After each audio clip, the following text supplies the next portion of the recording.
Muy buenas tardes a todos. Muchas gracias por la invitación a este seminario de soluciones constructivas organizado por la CDT. A mí me toca hablar sobre Passive House, que es más que nada una certificación alemana que permite construir edificaciones de muy bajo consumo energético y que además generan una excelente habitabilidad. Partiré hablando de algunos antecedentes generales de lo que significa Passive House.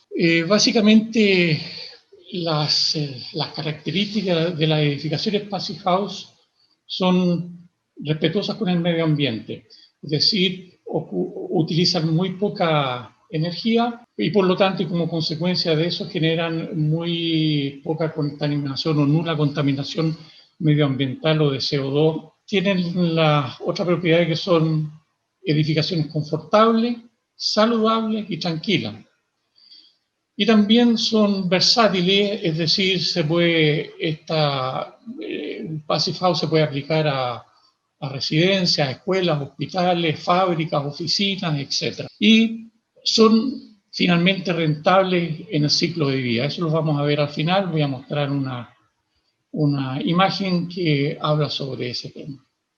Aquí podemos ver en esta imagen distintos proyectos alrededor del mundo que se han construido bajo la certificación o la normativa de Passive House o la exigencia de Passive House.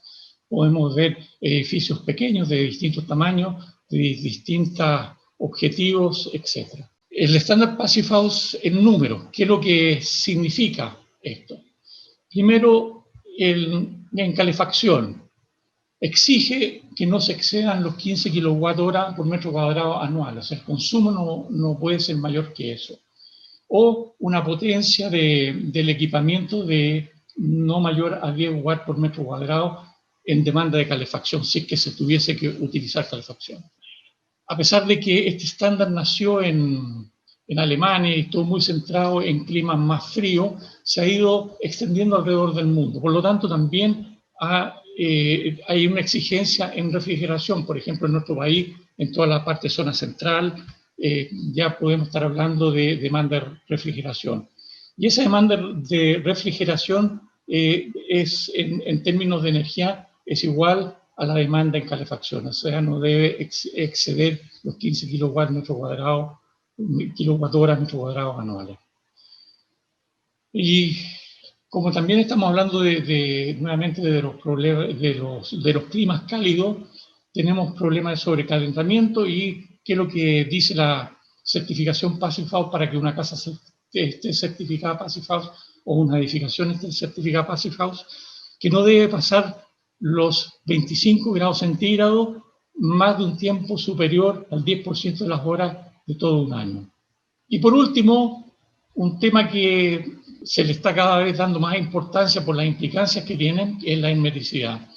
Y Passive House es muy exigente en ese sentido y no permite, cuando se hace un test de infiltración, que exista más de 0,6 renovaciones del aire por hora, con una diferencia de presión de 50 pascales en el momento que se realice la prueba. Si queremos ver una evolución de las normas alemanas y en comparación a lo que ha pasado en Chile, podemos ver que en el año 80 en Alemania teníamos una exigencia de 260 kilowatts metro cuadrado por año y fueron bajando así sucesivamente hasta el 2015 con 45 kWh por metro cuadrado al año. Sin embargo, la exigencia Passive House es de 15, o sea que obviamente es mucho más exigente que lo que se exige en general en la normativa de construcción en Alemania. ¿Qué es lo que tenemos en Chile?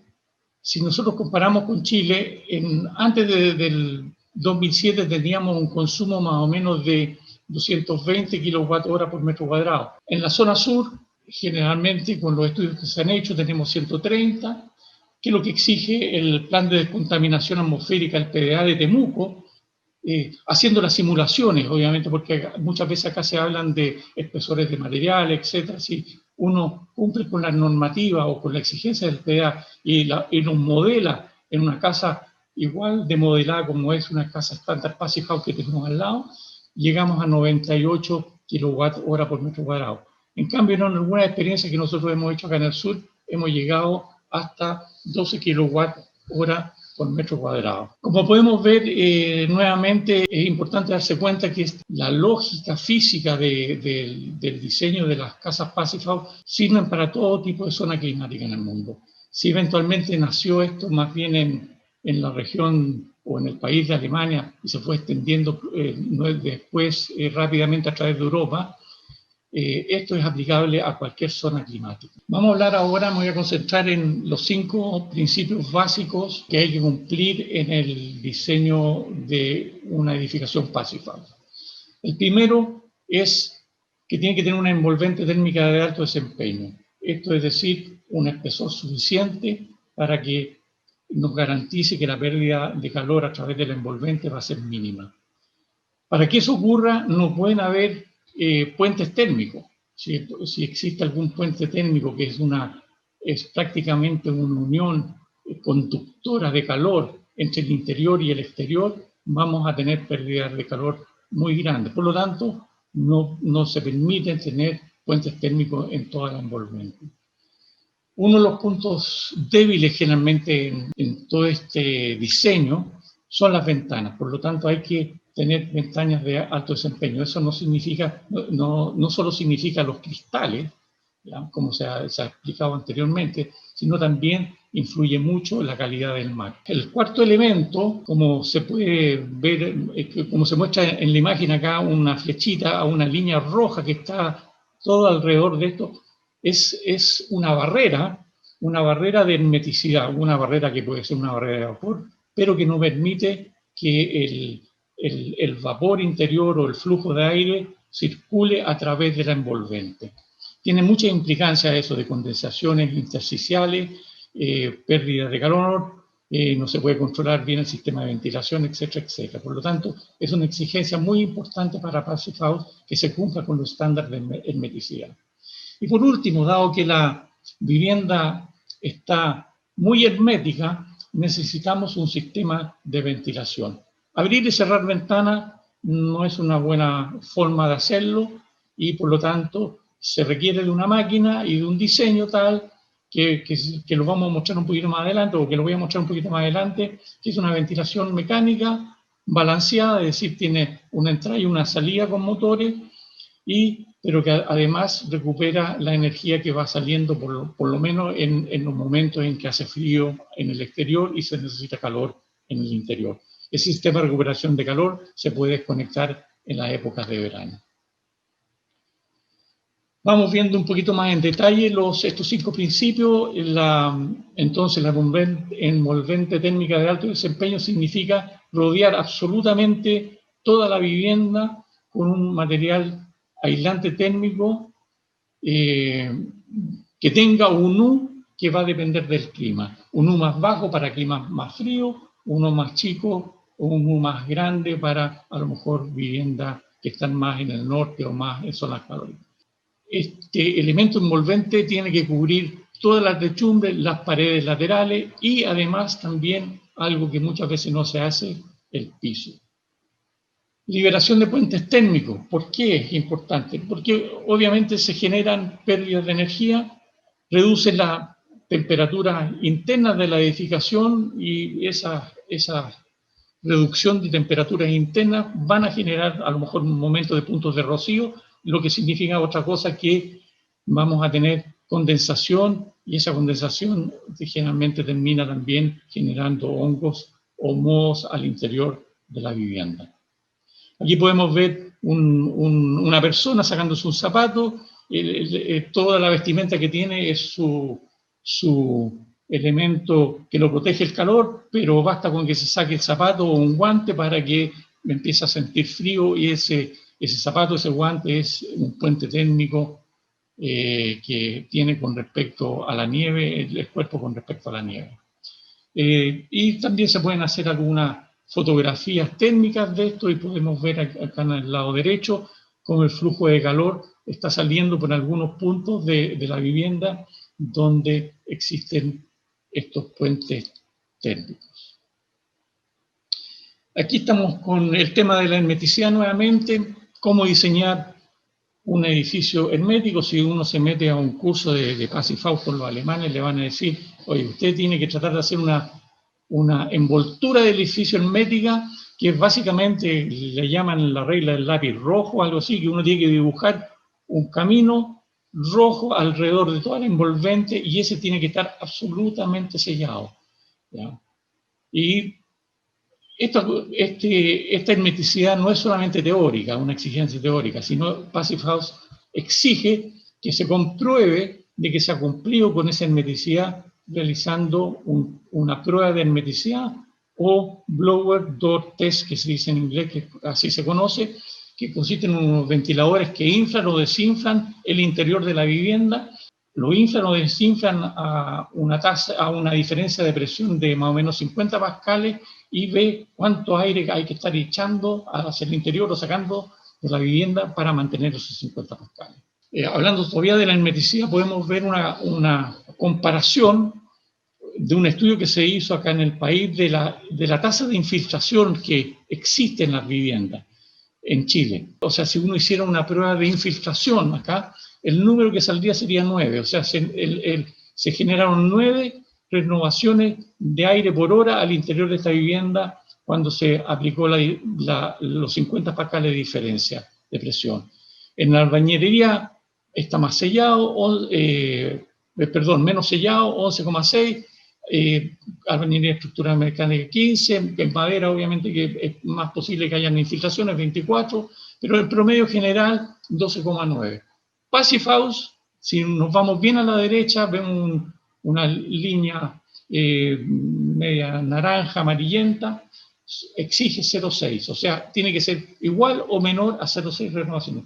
El PDA de Temuco, teóricamente, sí, exige 7, o sea, cuando uno hace una moderación del PDA de Temuco, uno pone en las planillas o en los modelos 7, pero que se cumplan los 7 o no se cumplan, nunca se sabe, porque no hay una exigencia de una medición de esta prueba de hermeticidad. Aquí podemos ver una comparación de la hermeticidad de esta N50, utilizando 50 pascales de diferencia de presión en Chile y en el mundo. Alemania usualmente son estos valores, Bélgica, Passive House tenemos nuevamente, promedio en Chile, lo que está sucediendo acá, el PDA de Temuco, y esto es lo teórico, esta línea verde oscura es lo teórico, pero se ha medido en algunas casas, medido el PDA de lo que realmente sucede, es lo que está sucediendo en la práctica. O sea, nos damos cuenta de la importancia que debería ser obligatorio y exigible que se haga una prueba de hermeticidad. Sistema de ventilación con recuperación de calor. Aquí podemos ver un poquito unas imágenes de lo que consiste. Es una máquina que tiene un ventilador de ingreso y un ventilador de extracción. En el núcleo de esto hay un intercambiador de calor, y lo que se hace es ingresar aire permanentemente en caudales muy bajos a todos los recintos habitables, piezas, dormitorios, living, comedor, una salita de estar, y se saca. Ese aire va circulando por toda la vivienda, por los pasillos, etcétera, y se extrae por los baños o por las cocinas en general. Abrir y cerrar ventanas, eso lo han estudiado ya los alemanes, no es una buena alternativa, nunca ha funcionado, es difícil tener un control sobre el caudal de ventilación, y se pierde mucha energía y se compromete la salud de las personas. Y también en zonas contaminadas como Temuco, el aire exterior ya está contaminado, entonces estamos ingresando con las ventanas aire contaminado hacia el interior. La ventaja que tienen estos recuperadores de calor, estos sistemas de ventilación mecánica que tienen, traen filtros de distinta naturaleza que lo puede uno poner para distintos propósitos, pero se les pueden poner filtros, y uno de los filtros que uno puede poner es filtrar todos los contaminantes atmosféricos que existen en la ciudad. Y ventanas de alto desempeño. Aquí podemos ver que una cosa que le da mucha importancia a Passive House es a las ventanas de alto desempeño. Cuando hablamos acá en el costado derecho de los valores U que debe tener, de la transmitancia finalmente que deben tener las ventanas para genera no solamente eficiencia energética, sino confort ambiental. Confort ambiental significa que no existe una diferencia muy grande de temperatura entre la superficie de la ventana y el interior de la, porque si no vamos a sentir frío por pérdidas de radiación. Aquí podemos ver el U de la ventana, que va en parte muy calurosa, caluroso 1,25, cálido 1,25, templado, y así vamos bajando a valores que a lo mejor necesitan triple vidrio o 4 vidrios, y con marcos de muy buena calidad. Este U de la ventana es el U del cristal más los puentes térmicos que podamos tener producto de los separadores, más el U del propio marco de la ventana. Ya. Y vemos acá un pequeño detalle en la mano izquierda, que hay los sellos en todos estos montajes. Es muy importante para mantener la hermeticidad en la vivienda. Y podemos aquí ver que finalmente la herramienta que ocupa el Passive House, que es el PHPP, hay un sector para determinar si se está cumpliendo con los requerimientos para zonas cálidas. ¿Ya? Y esos son que la demanda de enfriamiento tiene que ser menor que 15 kWh al año por metro cuadrado, carga de refrigeración, frecuencia sobre calentamiento, eso que hablé anteriormente, de la humedad, etc. Y hay una evaluación de la calidad de este confort de acuerdo al porcentaje del tiempo que se sobrepasan los 25 grados. Se entiende por sobrecalentamiento en un estándar en general la condición en que el umbral de temperatura de confort de 28 grados es sobrepasado por 1% del tiempo. En cambio, Passive House lo entiende una condición mucho más exigente, no solo los 28, sino solo los 25 grados centígrados sobrepasados entre 0 y 2% del tiempo, como vemos acá abajo, que lo estima como un confort, un estándar excelente. Aquí tenemos una comparación entre una vivienda que satisface el PDA de Temuco de 2018 versus una casa Passive House. Veamos la parte más importante. Vemos que la carga térmica necesita una potencia aquí de una estufa, ya por lo menos de 81 watts por metro cuadrado. En cambio acá necesitaría eventualmente como máximo 10 watts por metro cuadrado, que esos 10 watts por metro cuadrado salen de un pequeño calefactor que tiene el intercambiador de calor. O sea, no es necesario poner un implemento o hacer una inversión en un equipamiento para calefacción en un sistema Passive House. Estos 10 están calculados precisamente para que pueda ser suplido por este calefactor que está metido adentro del recuperador de calor. Y el consumo no puede pasar los 12 kWh metro cuadrado al año. En cambio, la carga térmica aquí, o la demanda térmica, perdón, es más o menos 98 en comparación con los 12. Las renovaciones, suponiendo que tiene 7, no está dando 98, pero como vimos en el ejemplo anterior, era mucho mayor que 7 y probablemente en la práctica entonces va a ser mucho mayor que 98. Passive House, como exige la medición de esto, no hay alternativa de que no se cumpla con los 12 kWh metro cuadrado anuales. Si graficamos la demanda por mes, la térmica mensual, la línea azul al lado izquierdo sería la casa PDA, lo que exige de calefacción, y estas son las ganancias, ya sea por solares o por las personas que habitan adentro. Bueno, hay toda una modelación para hacerlo.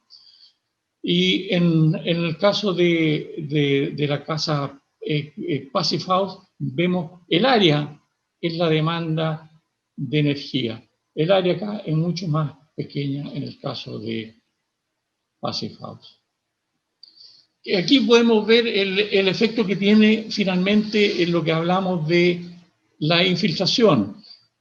Aquí son los distintos, está las pérdidas que tenemos de energía por el piso, por los muros, las ventanas, las puertas. ¿Qué es lo que pasa? Esta es una casa que cumple con el PDA de Temuco, suponiendo con las renovaciones establecidas por el PDA. Y esta es lo que sucede con una casa Passive House. El piso disminuyó, las ventanas, las puertas, puentes térmicos. Estas son las reducciones producto de las mejoras que hay en la envolvente. Pero la parte de infiltración, por la hermeticidad, fíjense lo que pasa, esto es por tener 0,6 renovaciones y el otro es por tener 7. ¿Ya?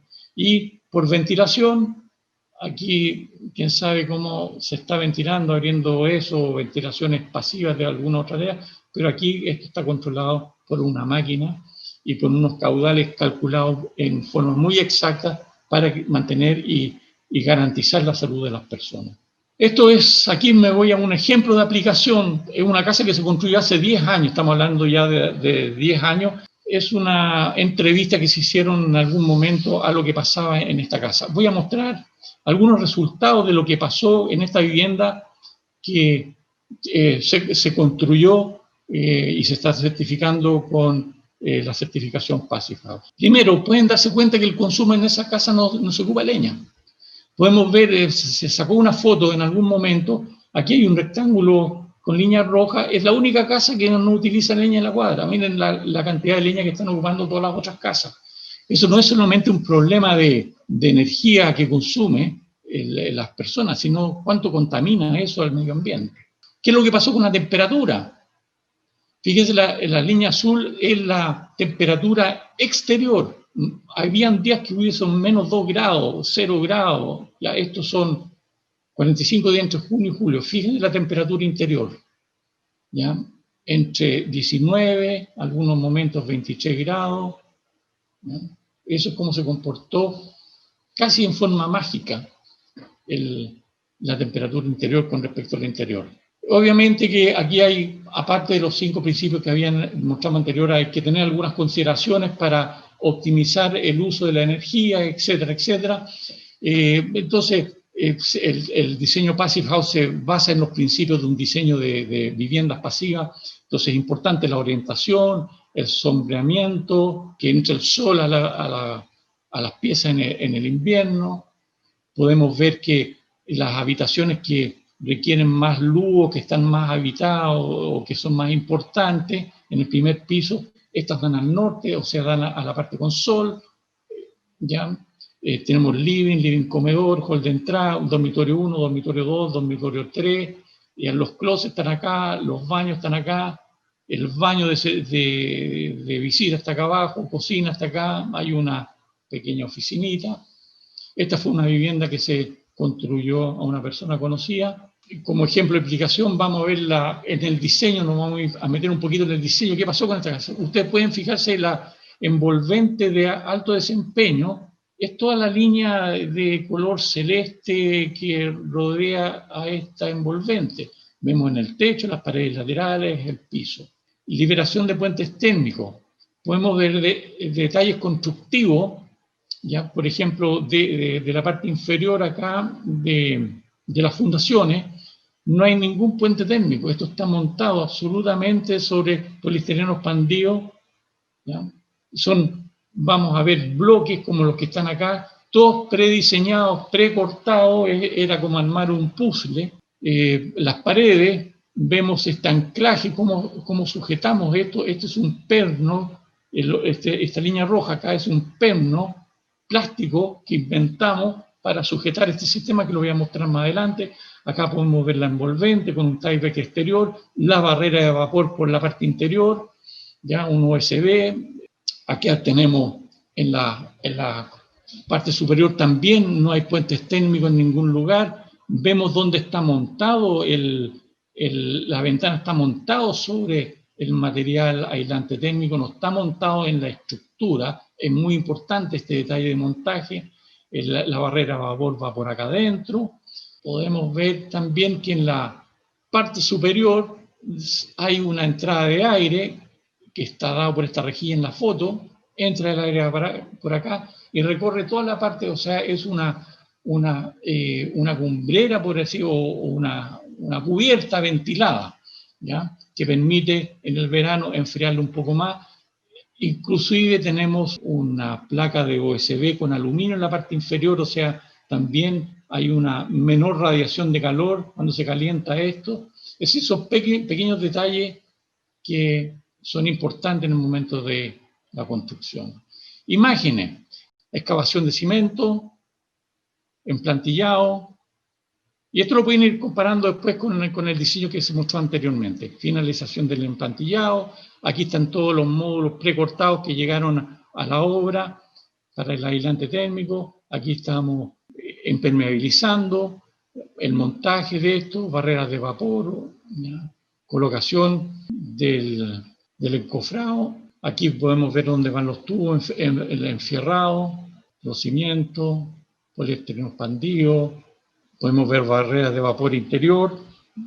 Vemos que hay en todas estas partes donde se pudo haber generado una perforación, se selló. Aquí vamos en la techumbre, podemos ver los espacios por donde circula el aire en la cubierta. Todas las placas de poliéster expandido que eran de 14 y 14 centímetros están traslapadas para hermeticidad. Todas las USB están unidos, están pegados con cola.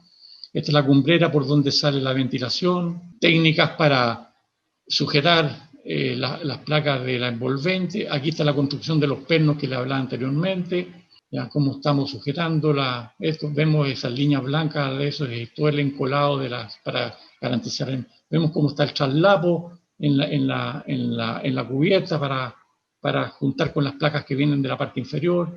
Todas las perforaciones selladas, ventanas de alto desempeño. Aquí el montaje, se pueden dar cuenta que el montaje está hecho sobre el poliestireno expandido. Todo el trabajo minucioso para la hermeticidad, los sellados por todos los lados. Estamos montando la ventana, hermeticidad. Se hizo una prueba de hermeticidad y podemos ver que cumplimos. Aquí tenemos 0,59. Aquí uno se puede dar cuenta con el cuidado que se tuvo para realizar esto, lo difícil que es lograr este valor, ¿eh? Aquí se hizo la prueba de hermeticidad, ventilación con recuperación de calor. Aquí vemos cómo está funcionando. Este es el diseño que tuvimos en la casa. Aquí es donde está montada la máquina recuperadora de calor. Esta es la entrada. Aquí están las bocas de inyección y extracción. Hay que poner filtros acústicos para que no se transmita ruido de un lado a otro. Además del recuperador de calor se puso un tubo bajo tierra que se llama ventilación con pozo provenzal o canadiense. O sea, el aire antes de ingresar a la vivienda pasa por estos tubos enterrados en la tierra, lo que garantiza la temperatura en el interior de la tierra en invierno y verano más o menos 12, 13 grados. Por lo tanto, en invierno precalienta el aire y en verano lo preenfría. Aquí estamos colocando esa y vemos que el resultado en el PHPP estamos cumpliendo con los objetivos, yes, o sea, todas las exigencias. Cuando hemos modelado esta casa, cumplimos con los objetivos. Y vemos la entrevista de la propietaria, lo que dice acá. Voy a tratar de leer muy rápido. No tenemos estufa y ando con ropa liviana como si fuera verano. No hemos comprado nada para temperar. En invierno y verano ando con la misma ropa y en la noche utilizo una camisola de manga corta. Fíjense, en la casa en que vivíamos antes gastaba cerca de 100.000 pesos mensuales en calefacción de gas. Hoy no tenemos ese gasto y pagamos electricidad entre 38 y 40 mil con cocina eléctrica. Me gusta jugar naipes con mi amiga y una de ellas fuma y se tenía que ir para afuera a hacerlo. Y ahora lo digo que lo haga adentro de la casa porque al día siguiente ya no hay ningún olor a cigarro de trasnoche. O he cocinado alcachofas que son bien pasosas y no dejan ningún rastro. Eso habla de la habitabilidad que tiene, del confort térmico que tiene y también de la calidad de aire que hay al interior de esta vivienda y obviamente sin condensaciones y otros problemas asociados a eso. Este es un proyecto que lo mencionó delante Alejandra en la cosa de los vidrios que hicimos nosotros como consultores, el estándar pasejado, o sea, esto vemos que se pueden hacer varias partes, se ha aplicado en varias partes acá en el sur del país. Y acá esto es interesante, siempre hablamos de inversiones y costos. Fíjense que esto es el PDF de una casa construida cumpliendo la normativa térmica y esta es una casa cumpliendo, que se ha hecho con los estándares pacificados. ¿Qué es lo que ha pasado? Claro, una casa cumpliendo con la normativa tiene una enorme cantidad de recursos destinados a calefacción. En la envolvente se gastó un poco más, en los cristales se gastó un poco más, en la envolvente se gastó un poco más, pero claro, los costos son muy parecidos de inversión en las diferencias que tenemos entre estas dos viviendas Probablemente Passive House, por la poca experiencia que hay, pueda salir un 5 o 6% más caro, pero fíjense en los costos operativos. Costo de calefacción del año que tiene esto, y acá, si es que tuviese, en la casa que mostramos recién, no tiene este costo de calefacción, pero si tuviese que cumplir con el máximo, tendríamos esta barrita de costo con 20 kWh por metro cuadrado. Y aquí podemos ver experiencias que se han hecho en el país, muchas de estas han sido realizadas por nosotros, básicamente aquí todas las que estamos mostrando son de nosotros. Distintas experiencias que las pueden ver con más detalle, excepto primero la primera, creo que Marcelo Buenchumi.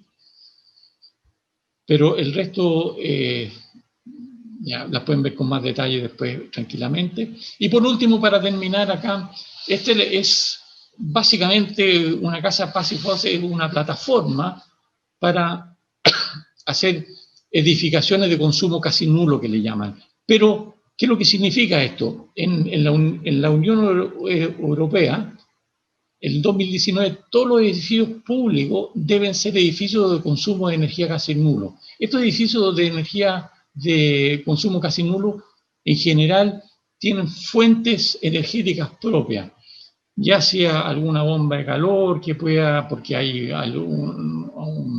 o una hidroeléctrica cerca, o por viento, o por fotovoltaico, pero en general tiene sus propias fuentes de energía, y su sobrante inyectan lo que les sobra, inyectan a la red, a la red central de energía del país, y obviamente que se les paga algo por esa energía que les sobra y que inyectan a la red.